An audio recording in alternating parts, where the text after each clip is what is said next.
I didn't go to my sister's wedding. Everyone called me bitter, jealous, dramatic. But I knew something was off. The way her fiancé looked at me that night during the engagement party, it wasn't just a look. It was recognition, like we shared a secret no one else knew.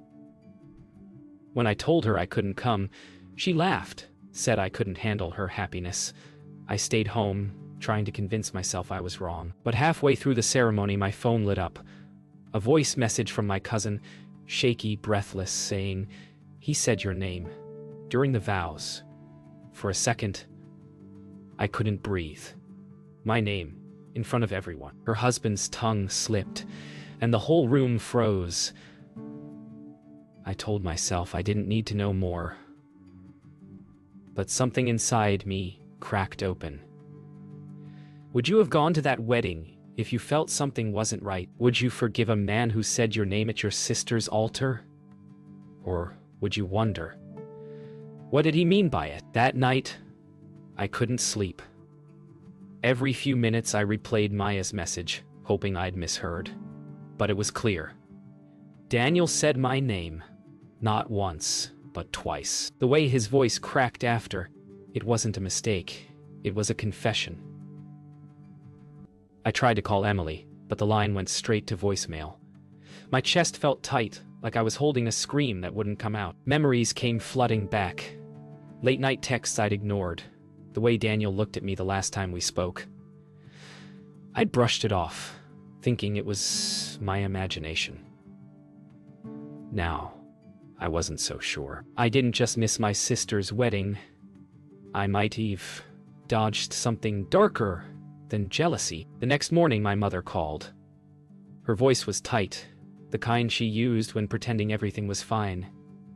She said Emily fainted after the ceremony, that Daniel wouldn't stop apologizing. I wanted to ask what exactly he said, but I couldn't, because I already knew. Mom said Emily didn't want to talk to me, not right now. That sentence sliced through me. Not right now, like I'd done something wrong just by existing. I hung up, staring at the ceiling, wondering when everything had started to rot beneath the surface. By afternoon, Mia came over. She looked shaken, like she'd seen something she couldn't unsee. She told me how the room went silent, how Emily stood frozen as Daniel stuttered, trying to fix his mistake, but the damage was already done. He said it like he meant it, she whispered. I felt my stomach drop. I asked her if Emily knew. Mia nodded, her eyes glistening. I wanted to run, hide, disappear, but deep down, a small, cruel part of me wanted Emily to know the truth, that Daniel had feelings he never admitted. And I was the reason her perfect day fell apart. When night fell, I stared at my reflection for a long time. I didn't recognize the woman in the mirror. Tired eyes, trembling lips, guilt tangled with confusion. I thought about Emily, her laughter, her trust, the way she once called me her best friend. And then I thought about Daniel, and the moment everything changed between us. The night he told me something I never repeated. Maybe that's why I couldn't go to the wedding. Maybe part of me already knew this moment was coming. The truth was never buried. It was waiting. The next night, the world felt strangely still. I sat in the dark, listening to the hum of the fridge and the distant echo of thunder rolling across the sky. Then, my phone buzzed. A message from Daniel. We need to talk. My hands went cold. For a moment, I stared at the screen, unable to breathe. Why would he reach out to me now, after everything that happened?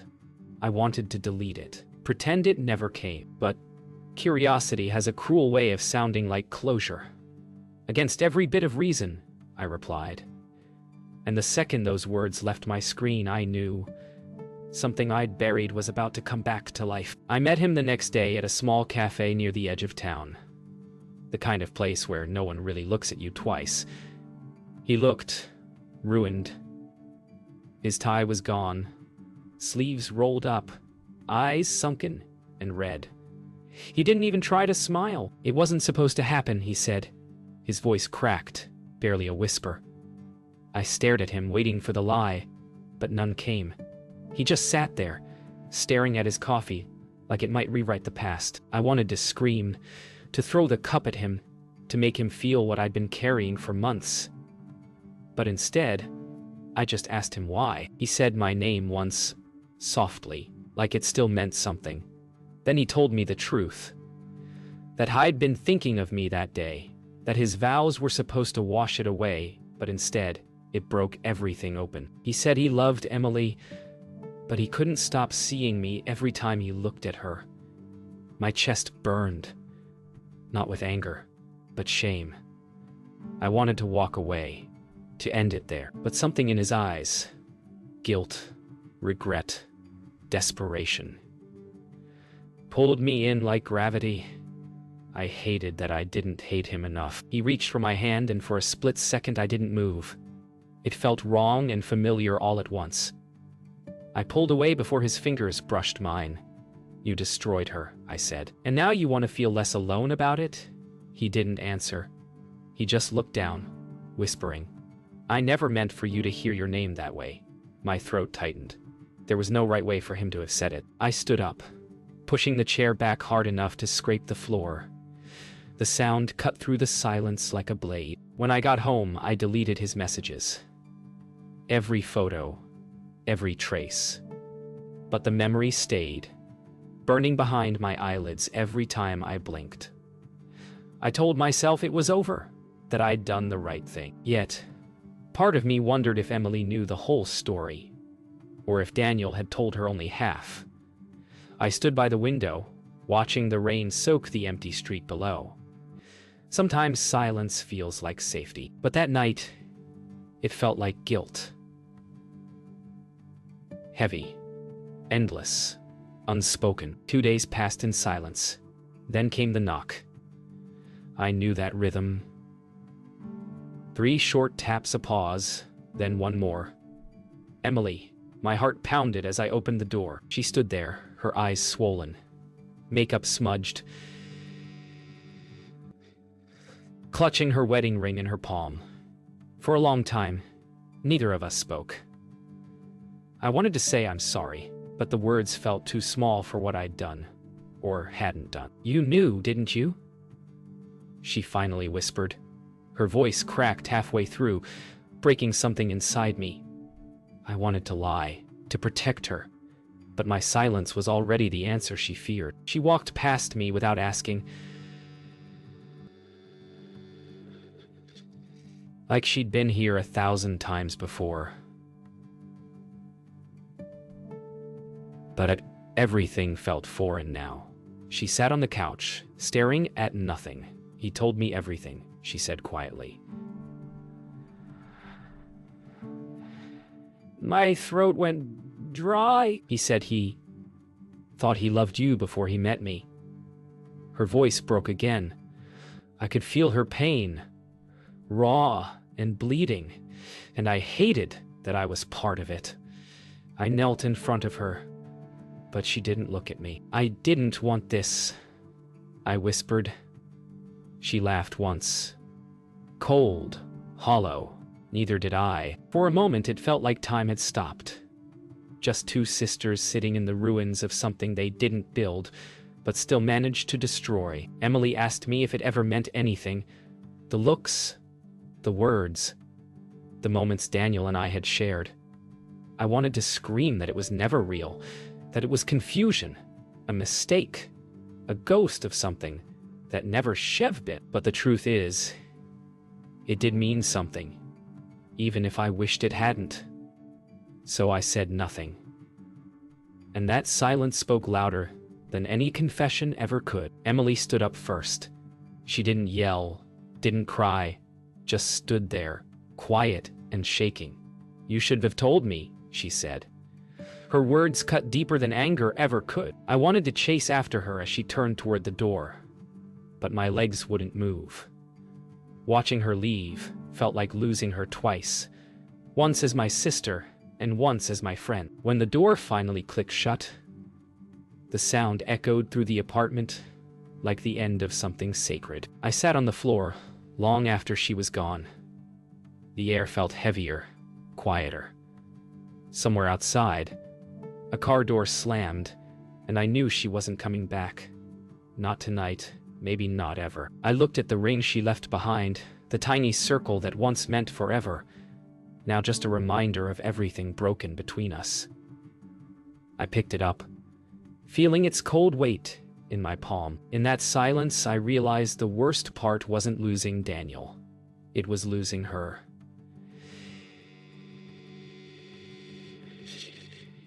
And maybe, deep down, I always knew that's how it would end. It started months before the wedding, a night that wasn't supposed to mean anything. Emily had been out of town for work, and Daniel came by to drop off something she'd left behind. It was late, raining hard, the kind of storm that makes you forget the world outside. We talked, just talked, about family, about pressure, about pretending to be perfect. Then something shifted, one of those quiet pauses that last too long. When he reached out to tuck my hair behind my ear, I should have stopped him, but I didn't. The silence between us turned into something dangerous, and from that night on, I couldn't look at my sister the same way again. That night didn't end anything physical, no kiss, no promise, but it didn't need to. The look we shared said more than either of us dared to admit. The next morning, he texted me, "Forget last night. Please." I did try. I deleted the message, buried the memory, smiled through every family dinner after that. But every time he looked at me, it was there. A secret neither of us had the courage to name, and secrets like that never stay buried for long. Weeks later, Emily showed me her engagement ring. She was glowing, happy in that blinding way people are when they think they've found forever. I smiled and hugged her, pretending not to notice Daniel's eyes on me from across the room. It wasn't love. Not in the real sense. It was guilt mixed with longing, and I hated both of us for it. Every laugh, every family gathering after that became a performance, and I was the one pretending the hardest. The night before the wedding, Daniel called me. His voice was trembling. He said he needed to tell me something before it was too late. I almost hung up, but curiosity won. He said he still thought about me, that it should have been me.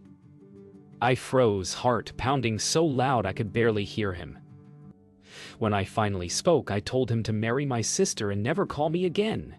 He said, "I'm sorry," then hung up. I remember staring at my reflection afterward and hating what I saw, because somewhere inside, part of me had wanted him to say it. Now, thinking back, I realized the truth wasn't just what happened. It was what we allowed to happen. Every silence, every glance, every glance, every choice to say nothing built the path to that moment at the altar. Maybe Daniel said my name because somewhere deep down, he was still trapped in that night. The one we never talked about. But no matter how much I replay it, the ending never changes. He married my sister, and I'll spend the rest of my life knowing I helped write the story that ruined hers. It was a week before Emily called again. Her voice was calm this time, too calm. She asked me to meet her at Mom's house, said Daniel would be there too. My stomach twisted, but I agreed. When I arrived, the air felt heavy, thick with everything unsaid. Emily stood by the window, Daniel sitting at the table, looking like a ghost of himself. I wanted to run, but Emily turned and said, "No more lies." Her voice didn't shake. Mine did. And in that moment, I knew this wasn't going to be a conversation. It was going to be a reckoning. Emily spoke first. "Tell me everything," she said, eyes locked on mine. I told her the truth. Every word of it. About that night. The look. The message. The silence that followed. Daniel didn't interrupt. He just stared at the table, his hands clenched into fists. When I finished, The room went still. Emily didn't cry this time. Instead, she nodded slowly, like she'd expected every answer. "You both chose yourselves," she said, her voice soft but sharp enough to bleed. "And I'm done choosing people who don't choose me," Daniel finally spoke. His voice was barely there. "I ruined everything," he said. I thought I could bury it, but I couldn't. Emily didn't look at him. "You didn't ruin it," she said quietly. "You just showed me what it really was." I wanted to tell her how sorry I was, how much I wished I could take it back. But there are no words big enough to rebuild trust once it's broken. All I could do was watch as the pieces of our family fell soundlessly apart. Emily stood up and looked at me one last time. "I hope one day you forgive yourself," she said. "Because I already have, but I'll never forget." Then she turned to Daniel and handed him her ring. "This belongs to someone who knows what love means," she said quietly, before walking out. The sound of the door closing was final, like a line drawn through everything that came before. Daniel didn't chase her. Neither did I. There was nothing left to save. Dior. I way Izao. After they left, I stayed in the kitchen alone. The house smelled like coffee and rain, the scent of endings. I ran my fingers over the table's wooden grain, remembering every laugh we'd shared here as kids, every promise we'd made to never let anything come between us. Now, there was nothing but silence. I realized then that forgiveness isn't something you wait for. It's something you have to give yourself, even if it comes with scars. I whispered her name into the quiet, hoping she'd hear it somewhere, and finally understand that losing her will always be my greatest punishment. Months passed without a word between us. The silence settled into my life like dust, quiet, heavy, impossible to clean away. Sometimes I'd scroll through old photos of us, laughing at things that now felt like memories from another lifetime. People say time heals, but time only hides what it can't fix. Every morning, I'd check my phone, half hoping to see her name. Nothing. Just the same empty screen. And yet, every night, I whispered her name before sleeping, like maybe the universe could carry it to her. Mom tried to fix things at first, calling, texting, inviting us both to dinner, but we never came at the same time. "She needs space," Mom would say. I nodded, pretending I believed her. The truth was, space had become safer than closeness. I started spending weekends alone, cooking meals I never finished, talking to the walls as if they were listening. Every silence between us was a reminder that love can survive betrayal, but not without scars. Sometimes I saw Emily from afar, at the grocery store, crossing the street, laughing with a friend I didn't recognize. She always looked lighter, like she'd shed something I was still carrying. I'd freeze, watching her disappear into crowds, torn between wanting to run to her and letting her stay free. I never waved. She never saw me. Maybe that was mercy. Or maybe it was punishment, the kind that doesn't hurt all at once but lingers slow and sharp. One evening, I got a letter in the mail. No return address. Just my name written in her handwriting. Inside was a single line. "I hope you're finding peace." That was it. No apology, no anger, no blame, just peace. I stared at the paper until my tears blurred the words. I wanted to write back, to tell her I was trying. That some nights I still woke up wishing I could go back and change everything. But I didn't. Maybe silence was all we had left. That still felt honest. That night, I finally slept without dreams. The kind of sleep that doesn't erase the past, but accepts it. In some strange way, her letter freed me. Not from guilt, but from the endless need to rewrite what couldn't be undone. I realized forgiveness doesn't always come as a reunion. Sometimes it's a message with no return address. Sometimes it's knowing you loved someone enough to let them forget you. And for the first time in months, I whispered her name, and it didn't hurt anymore. Weeks later, Mom handed me an envelope. "She left this for you," she said quietly. My heart stuttered when I saw Emily's handwriting again, looping, neat, deliberate. I took it home and sat with it for hours, too afraid to open it. The paper felt warm, as if it had been held too tightly before being given away. I finally tore it open, breath shaking, eyes blurring before I even read the first line. Her words began softly, almost like a whisper. "I never stopped loving you. I never stopped loving you," the letter said, "but I had to love myself more." She wrote about the pain, the sleepless nights, the endless questions that didn't have answers. "You were my best friend before you were my sister," she said. "And maybe that's why it hurt so much, because I trusted you with the parts of me no one else saw." Every word felt like a confession wrapped in forgiveness. She didn't ask for an apology. She gave me one instead, for holding on to hate longer than she meant to. Halfway through, her words changed tone. Lighter, almost hopeful. "I've started painting again," she wrote. "It helps me remember that beautiful things can still come from broken places." I smiled through the tears. Emily always had a way of turning pain into something graceful. She ended the paragraph with a line that stopped my breath. "You were never the villain, Lena. You were just human." I read it over and over until the ink blurred beneath my tears. The final lines were short, but they felt like goodbye. "Maybe one day we'll sit together again," she wrote. "Not as sisters carrying a story, but as women who survived it."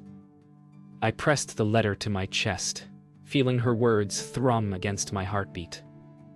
There was peace in it, the kind that doesn't erase pain, but understands it. And for the first time, I believed her. Maybe healing doesn't come when everything's fixed.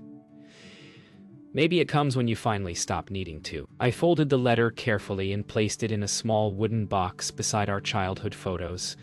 For once, I didn't cry.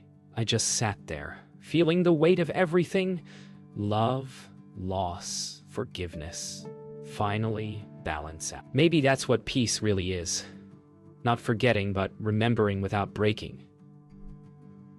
I looked out the window, whispering her name into the night, not as a plea, but as a promise. Because no matter what happened, we were still sisters. Just different now, softer, quieter, and free.